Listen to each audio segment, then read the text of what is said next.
আমাদের আলেমরা আমাদের প্রধান উপদেষ্টার কাছে দাবি করেছে আমাদের দেশে যতগুলো ডিপার্টমেন্ট সংস্কারের জন্য কমিটি গঠন হচ্ছে প্রত্যেক কমিটির মধ্যে একজন করে হলেও আলেম রাখবেন। সিদ্ধান্ত নিতে এ বাংলাদেশ আর কোনোদিন ভুল করবে না। কিন্তু নাস্তিকদেরকে দিয়া ডক্টর কামালের সংবিধান মানে দাঁড়াক, এদেশের কালচার বুঝে না দাঁড়াক, এদেশের জনগণের পালস বুঝে চলে না দাঁড়াক, সারা জিন্দেগি বিদেশে কাটাইছে এমন কিছু আইনজীবী বুদ্ধিজীবীদের নিয়ে যদি আবার সংস্কার আর তদন্ত কমিটি গঠন করে ছেড়ে দেওয়া হয় আবার বাংলাদেশ ভুল করবে।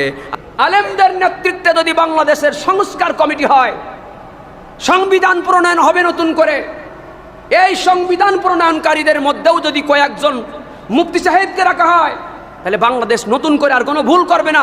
যে ভুল আমরা 50 বছর ধরে করে আসছি এই ভুল বাংলাদেশে আর করবে না। অতীতের সমস্ত ধর্মের রাজা বাদশাগণ তাদের ধর্মের সৈনিকদের থেকে আলেম সাথে রাখতেন বেশি, যেন